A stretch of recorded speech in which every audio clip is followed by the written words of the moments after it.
Tudo bem, pessoal? Aqui quem fala com vocês é o Guilherme Carvalhal e no vídeo de hoje nós vamos falar sobre história, dessa vez sobre fatos bem recentes da nossa história que estão repercutindo nos dias atuais. Então, já deixa aí a sua clicada em curtir e se inscreva para acompanhar o nosso conteúdo.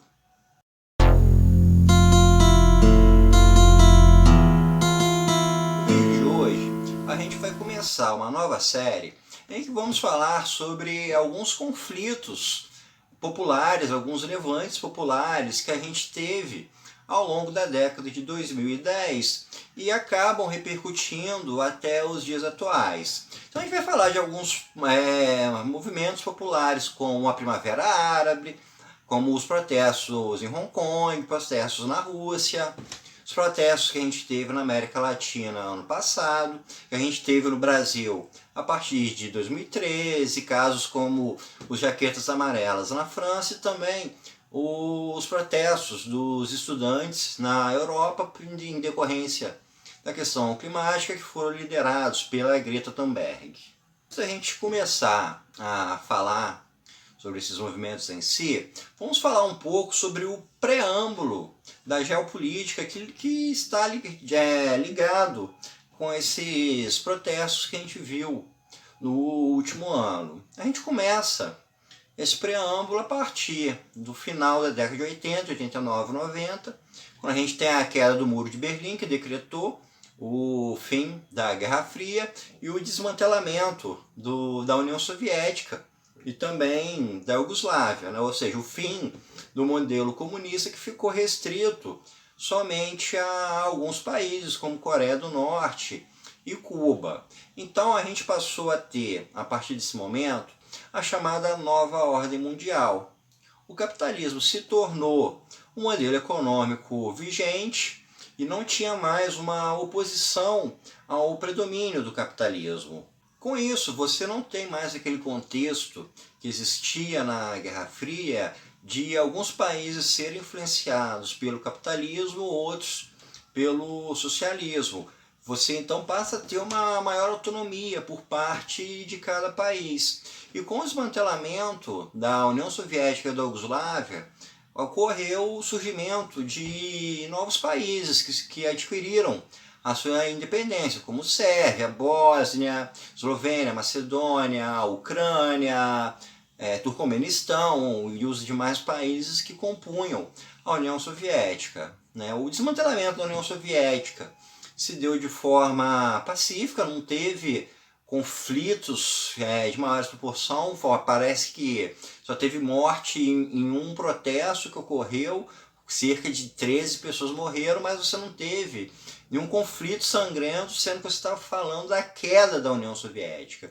Já que a Iugoslávia foi diferente, o desmantelamento da Iugoslávia deu origem à Guerra dos Balcãs, em que você teve um processo de conflito militar e você acabou tendo um genocídio na Bósnia por parte dos sérvios, cujos julgamentos se estendem até os dias atuais. Então, com a emergência desses novos países, a gente acaba tendo novos atores dentro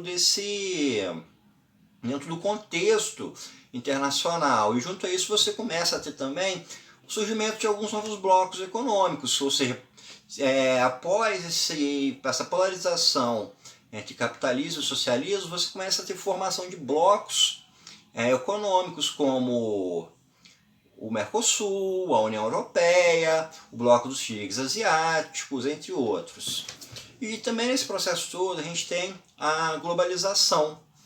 A globalização aproximou todos os países, você passa a ter menores barreiras tanto para o trânsito de pessoas quanto para o comércio internacional. Junto a isso você tem também um maior desenvolvimento das tecnologias da informação, que tornou o mundo menor, que aproximou as pessoas. E com o predomínio do capitalismo, você começa a ter um modelo neoliberal como uma importante visão política econômica que se propagou pelo mundo. Veio da década de 70, teve sua aplicação prática na década de 1980, majoritariamente com a Margaret Thatcher, na Inglaterra, e com o Consenso de Washington em 1988, a visão neoliberal começou a se tornar bem mais relevante a nível internacional. Além disso, a gente tem nesse período alguns conflitos que são resultados do processo de colonização, de descolonização que começou a acontecer a partir da década de 1960. Por exemplo, a gente tem o massacre de Ruanda, que aconteceu em 1994, e em 1998 estoura a chamada Guerra Mundial Africana, que foi um conflito militar entre alguns países ali do centro da África. Ainda existe um caso de colonização, o fim da colonização, que foi a independência de Timor-Leste, ou seja, o mundo estava se alterando de uma forma muito abrupta.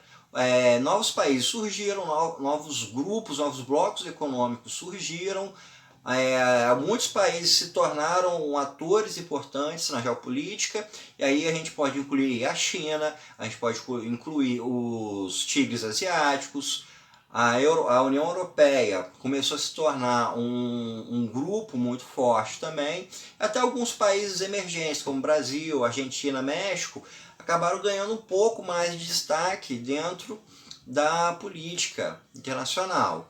Em 2001 a gente tem um evento que mudou muito a geopolítica, que foram os atentados terroristas das Torres Gêmeas, e com ele você começa a ter a intervenção dos Estados Unidos militarmente no Oriente Médio, e você começa a ter o terrorismo se espalhando por alguns países, como a gente teve casos na França, na Inglaterra e na Espanha, o que fez com que um certo nacionalismo mais extremista começasse a se manifestar. E além disso, a gente teve em 2008 a crise econômica que derrubou o sistema financeiro a nível mundial e na sua esteira trouxe uma série de problemas e dificuldades econômicas. Colocado esse preâmbulo, vamos começar a falar do primeiro caso de levante popular que a gente vai falar nessa série de vídeos, e vamos falar sobre a Primavera Árabe.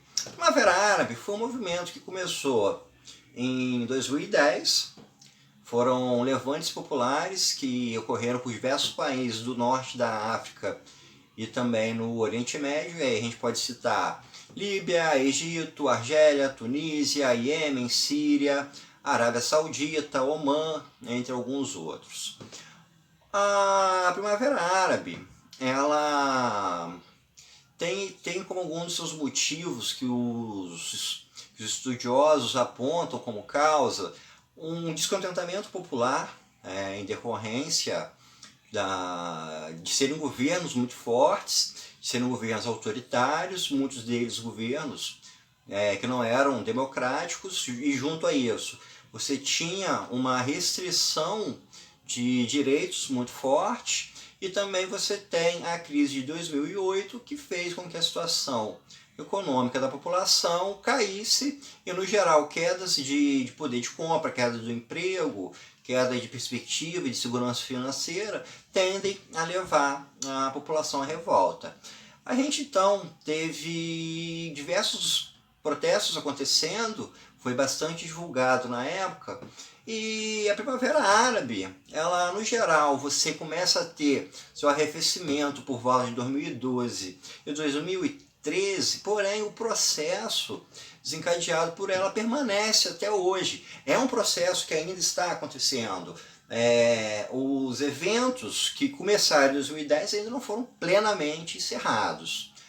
No geral, a Primavera Árabe trouxe poucos avanços para a maioria dos países.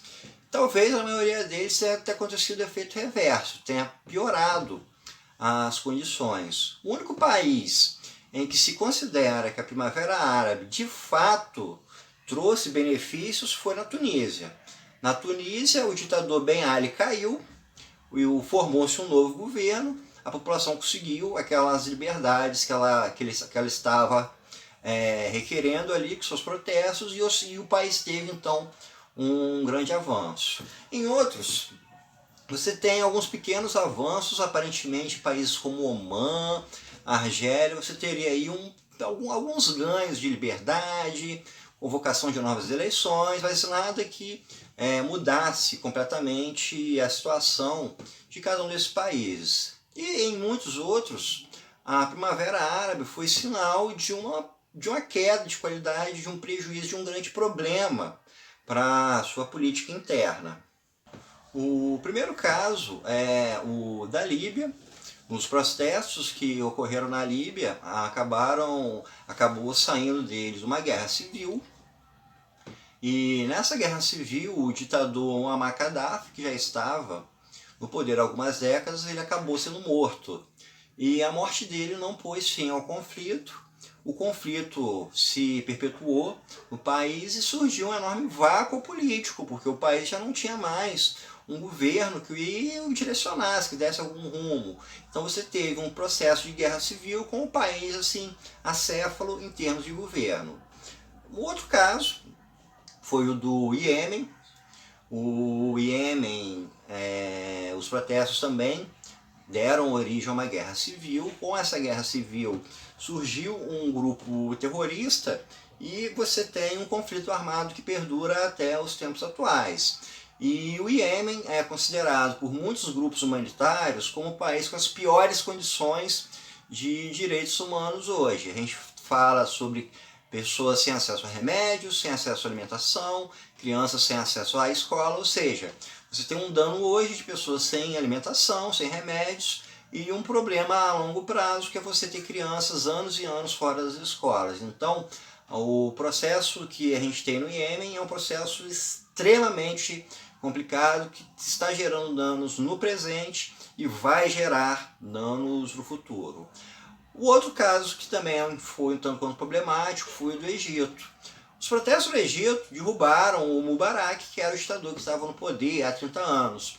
Porém, a queda do Mubarak não significou uma transição para uma democracia e para um sistema com maior liberdade para a população. Em sequência à queda do Mubarak, os militares tomam o poder, chega ao poder o Morsi, Mohamed Morsi, ficou algum tempo no poder, caiu, depois chegou o El-Sisi e o Egito perdura numa ditadura e possivelmente a ditadura atual seja mais autoritária do que a anterior. Então, em termos de uma evolução para algum progresso, a gente não pode dizer que tenha acontecido no Egito. Pelo contrário, a Primavera Árabe acabou tornando o país ainda mais autoritário. E por último, a gente tem o mais conhecido dos casos problemáticos da Primavera Árabe, que foi a Síria. Você começou a ter os protestos contra a ditadura do El-Assad.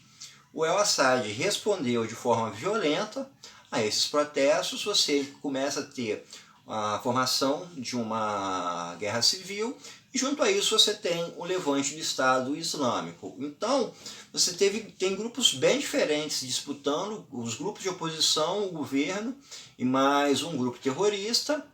Você acaba tendo um dano enorme à população civil.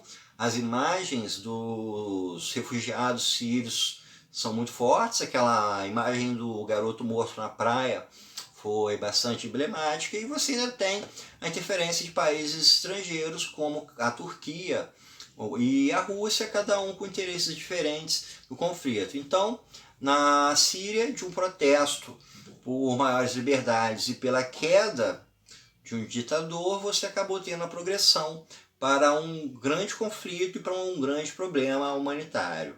Então, com isso, a gente encerra o nosso primeiro vídeo dessa série. Espero que vocês tenham gostado e até o nosso próximo encontro.